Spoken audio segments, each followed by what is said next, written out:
All right, let's head to the SEC. Got another one. Yes.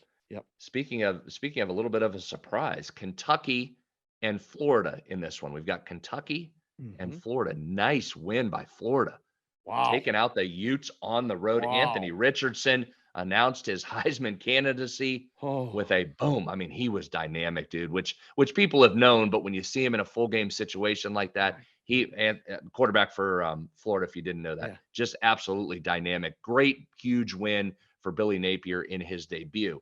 Now, what happens to them? Okay, situationally, does that come into play here? Big win in your debut, people celebrating, quarterback super dynamic. You have to regroup with what has turned into a pretty good program under Hmm. Mark Stoops. Don't call Kentucky a basketball school. He'll get bummed out at you like he did with Calipari this offseason. um. What do you like here? So you take away a couple things. One, Utah's pretty good too. Like that was a tough ask for them to go on the road and lay it. And you know, you'll hear the look back people will tell you, oh, they should have won, they could have won. All of the above are true. But also what is true is that Florida did win. And yes, that momentum obviously carries over, but you've been an associate athletic director in an athletic department for major universities.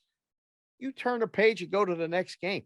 These kids, they go out for pizza that night when they get home, and then they hang out, they watch football, do whatever Sunday, and then they get the game plan for the next game. I don't know how much of that carries over, all that momentum talk and all that other stuff. Um, I know this, the line opened at 5.5. Sitting at 5.5 in a lot of places, it's 4.5 already.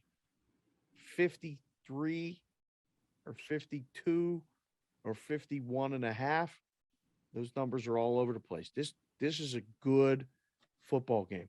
Um, it's on ESPN Saturday, 4 o'clock Pacific, 7 o'clock Eastern. So it's a prime time game, B How.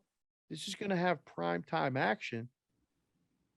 First off, for me, again, I don't want to give the odds makers too much credit. None of them are listening to this show anyway. They know everything. All right. We'd be in a risk room, have one guy giving you 4.5, one guy giving you 6.5. You know what? Put up 5.5, see what they do with it. That's where we're at. I don't think it's going to move much.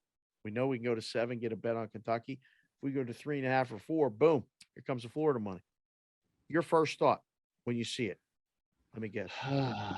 You like Florida? I don't know if I do. Whoa. I don't know if I do. Here's why. Let me give you a couple Whoa. things. I'm conflicted here. Let me give you a couple things that jumped out to me about Florida. Okay. Because I liked Utah against Florida. Correct. I bought the offseason hype. We talked about Cam Rising. I'm on maybe the other side. I think Utah, if Utah is legit, they needed to go in and get Florida in that situation. They're Okay. not going to get a better opportunity than getting a super talented Florida team. I get it. Swamp at night. I get it. But Mhm. first game under a new head coach, they had to win that. If they were a playoff team, they had to win that. Here's what concerns me a little bit, though. Here, I'll give you two numbers. Please do. First of all, Yes. Florida allowed Utah to run for 5 or more yards per carry on 50% of its carries. Holy So crap.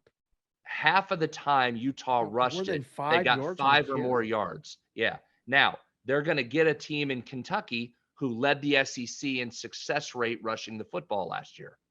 So, if Kentucky can run it again, can they run on this Florida defense? Early look tells you it can. That's Uh-huh. one. Uh-huh. Number two, Uh-huh. Florida was ultra efficient on its scoring opportunities against Utah. It got Uh-huh. inside the 40 scoring zone and it scored. That's hard to sustain that kind of level 2 weeks in a row. Ooh. That kind of leads me over to the Cats. Now, the flip side, I know you dismiss this way more than I do, and I probably should dismiss it more, but What's you that? talk about a lopsided series. Florida dominates this series. You ready for this number? Please tell me.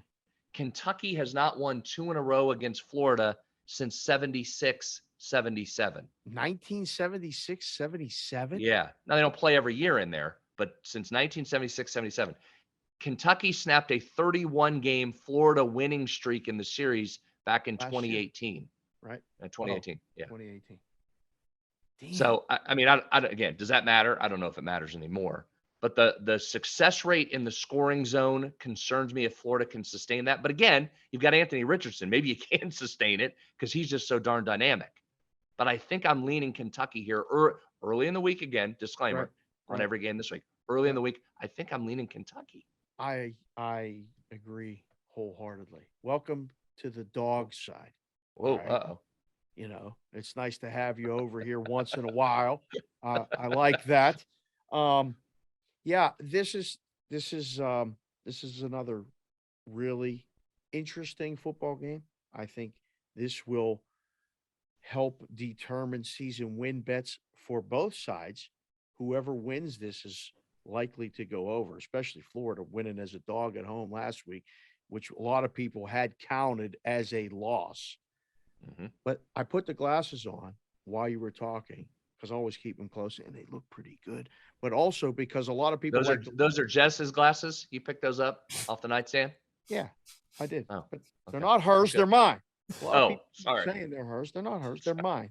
But people look through those rose colored glasses, or in your case, the Utah colored glasses, because they had Utah and they want to dismiss Florida, you know, because they're like, oh, I had Utah. So no, I don't, I don't. And then you go against them. Don't fall for that trap. I'm not saying you're doing that. Although it sounded like you were doing that. You're not doing that. You have clear vision. You look at all these numbers and all this other stuff. Just talking about the people in general. Relax. I like Kentucky. I think it's going to be a good football game. I'll talk to a couple of people that I know in the business about this game specifically. One of which is my buddy Matt Lindeman, who, you know, is the win bet senior trader, whatever the hell that trader term means. He's the numbers guy. He's the odds guy. He's the odds maker. That's what Americans call it. We've called it for years. And then he books the bets, which would be called a bookie or a bookmaker, not a senior operations trader, all that other bullshit. I'll ask them and I'll get some information. Follow me on Twitter at SportsBKKitsig and follow BHow, BradHow07. Maybe one of us will come up with another angle. First thought, Kentucky. Game under? Under? No? Yes? Why are you squirming? Come on. Yeah, probably. Probably under because I think Kentucky's going to run it. Yes. And then again, you hold your breath that Richardson doesn't rip off two 75-yard runs on you. Carry, BHow, is a lot. Like, I know. How in the hell did Utah not win that game averaging 5 yards a carry on half the plays? Agree. Needed to get a stop on Florida in the scoring zone. Couldn't do it. All right. Couldn't do it. Thank you for watching this video. If you liked it, click on another video right here on the screen. And if you really liked it, consider subscribing below. Thanks for watching. We'll see you again soon.